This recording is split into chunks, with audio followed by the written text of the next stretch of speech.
Okay, in this video I'm just going to show you how to, for your poster,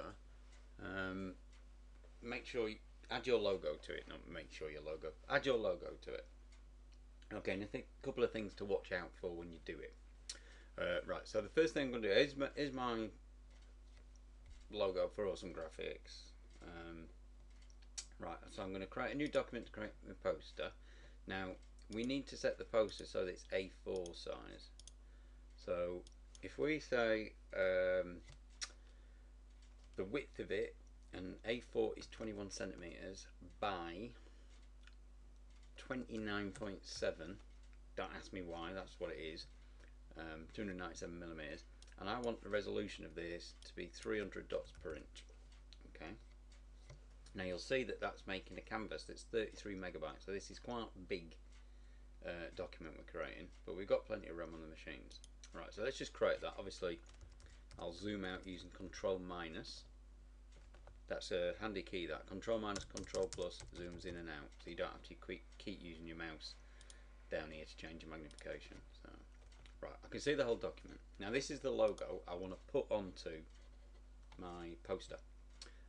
Now you'll see that it's all in separate parts.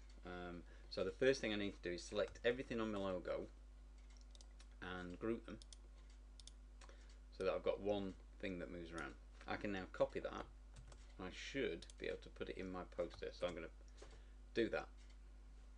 Okay, if the dots per inch is the same, it should just copy it straight over, and now I could use the Resize Tool, this one over here on the top left, to make it small, because I don't want it to be the whole focus. Oops, I don't want it to be the whole focus of obviously the poster, but I want someone to be aware that Awesome Graphics were involved in making this poster.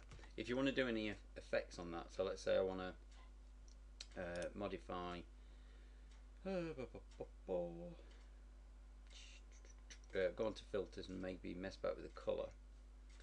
Okay, and maybe mess around. Oh no, I can't do it on that. Oh, it's letting me do brightness. I want to change it, make it darker. You'll have to play around with these things. The other thing you can do is mess about with the alpha. So that's this slider here. So I can make it transparent. Okay, so it makes it a little more subtle. Okay, but that's how you do that. Now let me just delete that, and I'll change the dots per inch on this poster document. So I'm going to say modify canvas image size. I'm just going to change dots per inch to 150 so it's different. Okay, zoom back in a bit. Right, now when I copy my logo, so I'm copy and paste, it says this because the dots per inch is different. Right, now what you'll need to do is decide by trying these two. So I'm going to say don't resample, so it makes it that big. If I was to paste it again and I say resample, what it does is it takes the image and it plays with it and alters the resolution for it so it matches the document that we're putting it in. Now if we zoom in, you'll see that's what the resampled one looked like. That's what the original one looked like. So it's up to you, and you can just do undo if you pick the wrong one when you're doing that. Okay, so that's how you add your logo in. Remember, subtle. If you remember that if you were shown the Wipeout packaging, that the Designers Republic logo was tiny, really. So it's just a subtle thing. Okay, so that's how you incorporate that. So I'll show you in another video how you can like pull your pictures together and start using them in a sensible way.